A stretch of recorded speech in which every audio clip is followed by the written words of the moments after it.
이번 시간에는 정말 중요한 접신한 내용을 전하려고 합니다. 왜 그러냐면 우리 한민족에게는 굉장히 상징적인 한 분이 있습니다. 그게 바로 단군입니다. 단군. 사실 이 단군 신은 저한테는 딜레마와 같은 신이었어요. 왜 그랬냐면 제가 한참 신을 찾아다니면서 신의 격을 높이기 위해서 단군이 있으면 접신 좀 해봐야겠다 그래가지고 태백산을 3번이나 갔었고, 또 티베트를 19일간 가게 된 동기도 이 단군신을 접신할 수 있지 않을까 하는 것 때문에, 물론 다 안 됐어요, 접신이.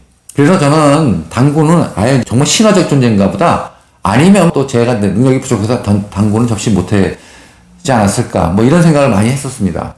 그런데 단군 접신하겠다고 2002년도에 티베트를 갔었는데, 그렇게 세월이 흘러서 2007년 10월 14일 날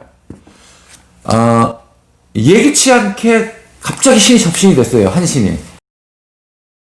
그래가지고 미처 제가 접신돼가지고 막 제가 구술하는 동안에 그 기록을, 앞부분을 기록을 못했습니다. 근데 접신된 상태니까. 그래가지고 앞에 생략됐고 그 뒷부분만 기록이 안 됐어요. 그래서 이야기가 이제 앞에 게 생략됐는데 뭐 나중에 복원할 수 있는 방법이 없고 접신해가지고 구술한 거라, 그래서 그냥 이야기가 약간 이상하게 시작됩니다. 근데 그 점을 먼저 양해를 좀 드리고요.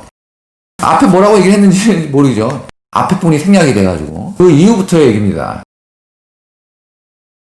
그러한 복잡한 방향에서 신이 그 방향이 다르다면 이는 혼란으로 나타나게 되고, 그로 인해 사람들이 많이 힘들어지니 나는 홍익 인간의 신으로 정하여 이를 막고자 하였다.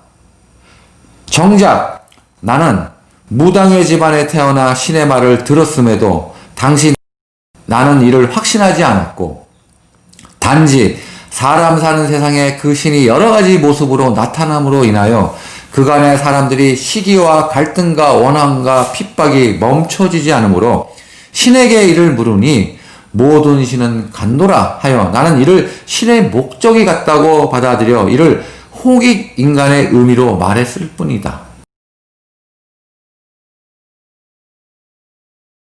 나는 지금의 평양 인근에서 태어났으며 집안 대대로 죄를 지내는 집안의 둘째 자손이었고, 내 위에 형이 있었으나 일찍 요절하는 바람에 내가 대를 잇게 되었다.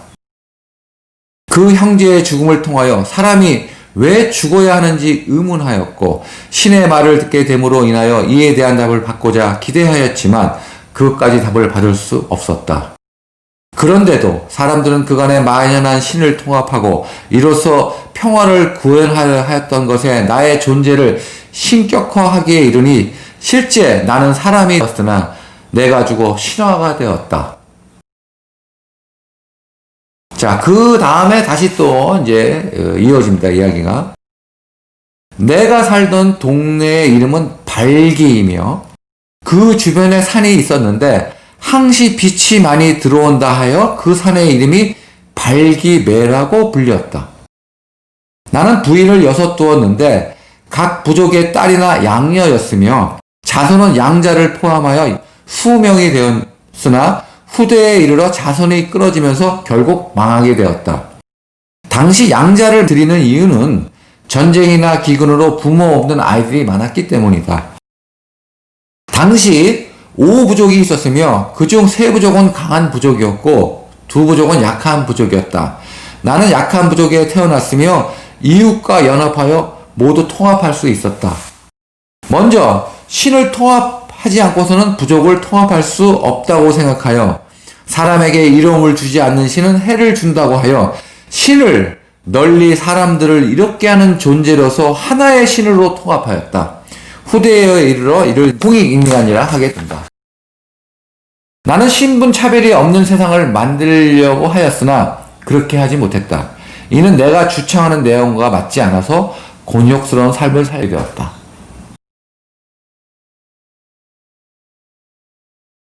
단군이라는 분이 아직도 신하라고 생각하는 분들도 많고, 물론 저 역시도 뭐 수차례 그 접신을 해보려고 했지만 안 돼가지고 당시는 뭐 신하라고 생각했는데, 불현듯 갑자기 접신되는 바람에 얘기를 했는데 이 얘기 중에 중요한 몇 가지가 있어서 그걸 요약을 해볼 필요가 있을 것 같습니다. 먼저 태어난 동네에 대한 얘기를 했는데, 그게 지금 평양 인근에서 태어났다고 얘기를 하고 있어요. 뭐 제가 뭐 고증할 수 있는 건 아니고 뭐 신이 한 얘기라 그냥 전해줄 수밖에 없는데, 그리고 죄를 지내는 집안의 둘째 자손이었다는 거, 그리고 위에 형이 있었는데 요절해서 자신이 대를 잇게 되었다, 그 얘기를 하고 있고요. 자신이 살던 그 인근의 동네 이름이 발기라고 얘기하고 있습니다. 그리고 그 근변에 있는 산의 이름을 발기매라고 했다고 합니다. 발기매. 산이죠, 산. 태어난 지역이 이렇다는 걸 지금 얘기하고 있어요.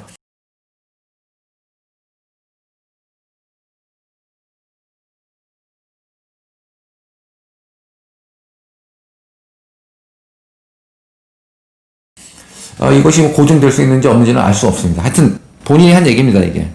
그리고 부인, 자기 가족 관계에 대한 얘기가 있죠. 6명을 두었고, 뭐 자손은 양자를 포함해서 20명이 넘는데 부모 없는 아이들이 많았기 때문이다, 요 얘기 했었고.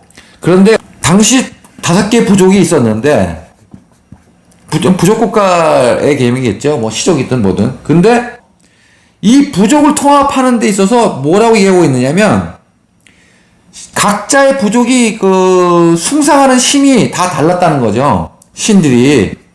그러니까 먼저 신을 통합하지 않고는 이 부족을 통합할 수 없었다, 이 얘기를 하고 있습니다. 그런데 그 통합하는 방법을 뭐라고 얘기했느냐? 사람에게 이로움을 주지 않는 신은 해를 준다고 하여 신을 널리 사람들을 이롭게 하는 존재라는 의미로서 신을 통합했다고 합니다. 이것이 이제 홍익인간의 의미이다고 얘기하고 있습니다.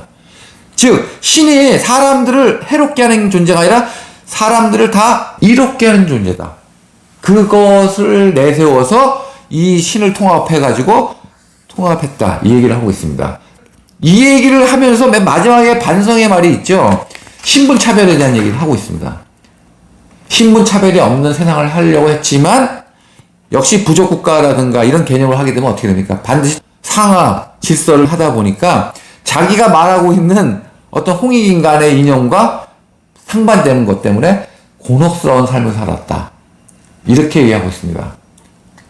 뭐 중요한 메시지는 이거 같아요. 이분이 태어난 동네가 여기고, 저는 단군을 접신하겠다고 태백산을 3번이나 가고 티베트도 갔다 오고 막 했었는데, 어떻게 정말 예기치 않은 이 단군을 접신하게 되었는데, 저는 단지 이 정보를 전달해 드리는 겁니다. 나중에 뭐 고증이 될지 안 될지 그것도 알 수가 없죠. 저는 뭐 역사학자도 아니고.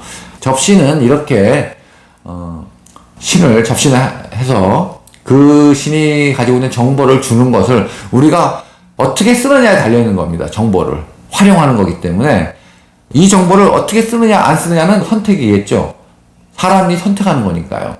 그래서 선택이라는 것은 결국 신도 사람에게 선택되어야 쓰여지는 거죠. 그 신에 대한 우상 숭배를 버리고 신화라는 거 버리고 그 정보를 우리가 어떻게 쓸 것이냐, 재활용할 것이냐, 또 내가 죽어서 어떤 쓰임이 되는 조상신이 될 거냐, 그것은 다 살아가는 현재 삶에서 다 정해지는 겁니다. 후세 사람들에게 쓰임이 있는 사람이 되려면 조상신이 돼서도 그 역할을 하게 된다는 거, 다시 한번 말씀드리는 겁니다.